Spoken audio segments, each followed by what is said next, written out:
Okay, so the holiday season is here, and with it comes this really powerful, almost magnetic pull toward this one single idea: home.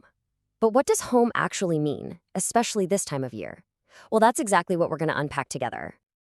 We've all heard this, right? I mean, it's on greeting cards, it's in movies. It's this picture-perfect ideal that home is this warm, safe feeling of unconditional love. It's the story we're all kind of told to expect. But the thing is, for so many of us, that's just not the reality. What if the idea of going home actually brings up a ton of stress or old conflicts, or even just a really deep sense of being alone? If that sounds familiar, I promise you, you are not the only one feeling that. So let's talk about that. Let's really dig into this gap between the fantasy of what a holiday home is supposed to be and what a lot of us are actually going through.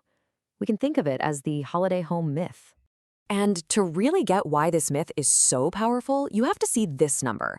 And honestly, it's a bit of a shocker.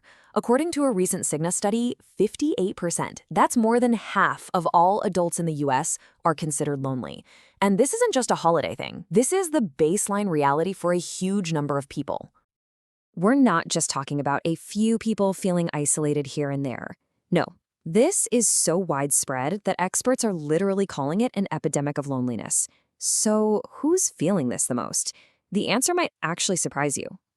Okay, so this is where it gets really interesting, because this chart just flips a common stereotype completely on its head. We tend to think of seniors as being the loneliest, but look at this. A massive 79% of young adults, we're talking 18 to 24-year-olds, report feeling lonely. That is nearly double the rate for seniors. And this experience isn't the same for everyone. It isn't distributed equally. While that national average sits at 58%, look how that number jumps to 75% for Hispanic adults and 68% for Black and African American adults. That's a huge gap, and it shows that for some communities, that feeling of isolation is even more intense. And here is maybe one of the most crucial pieces of the puzzle: the undeniable link between our mental well-being and our sense of connection.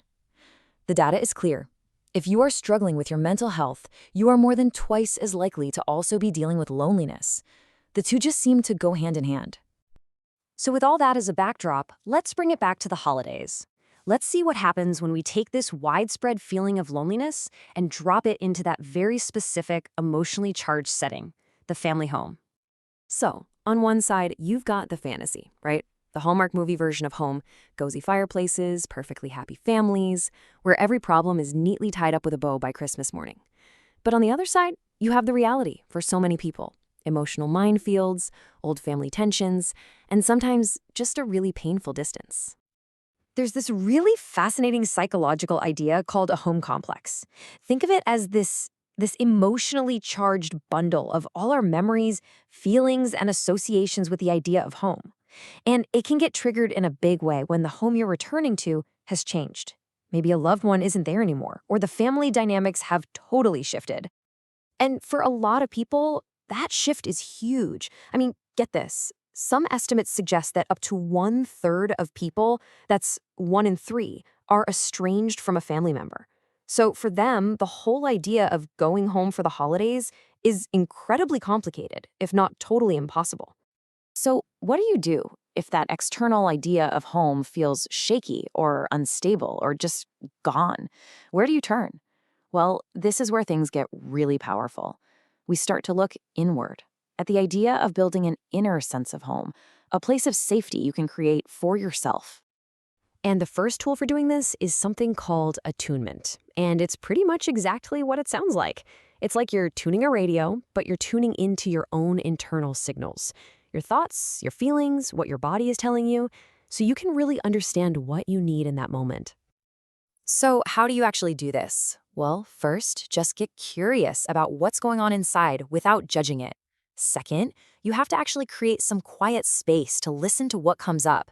And third, you use that information to send a message to your own body, to your own nervous system that says, hey, it's safe here. It's really the foundation of feeling at home in your own skin. Now, building that inner foundation is absolutely key. But here's the really good news: you don't have to do it all by yourself. As humans, we are literally wired for connection. And that brings us to our second, equally powerful tool for creating this feeling of home. It's called co-regulation. It's this incredible process where we actually use our relationships with other people to help manage our own emotions. You know that feeling when you're with someone who is just really calm and present? Your nervous system can literally sync up with theirs and find its own sense of calm. This quote just nails it. You're borrowing the calm from someone else's nervous system to help regulate your own.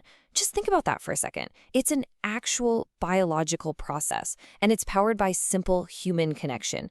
It's amazing. So, how does this magic actually work? Well, it's about being with someone who has a calm, non-reactive presence. It's about soothing nonverbals like a gentle tone of voice. Even small rituals like a daily check-in text can do it. This whole process literally produces oxytocin, the bonding hormone, which lowers stress and builds this profound sense of trust and emotional safety. So when you put all of this together, where does it leave us? Well, when you combine these two ideas, attuning to yourself and co-regulating with others, it fundamentally redefines what home even is. It stops being just a physical place you have to go to, and it starts becoming a feeling of safety that you can actually create. And that right there, that's the big takeaway. By practicing attunement, really listening to yourself, and then seeking out co-regulation with safe, trusted people, you build this capacity to feel at home right inside yourself. And the best part? That feeling is portable. You can carry it with you no matter where you are. So, as we close out, I just want to leave you with this question to think about. For just a moment, forget all the external pressures. Forget the holiday myths. This season, what is one small thing you can do to come home to yourself?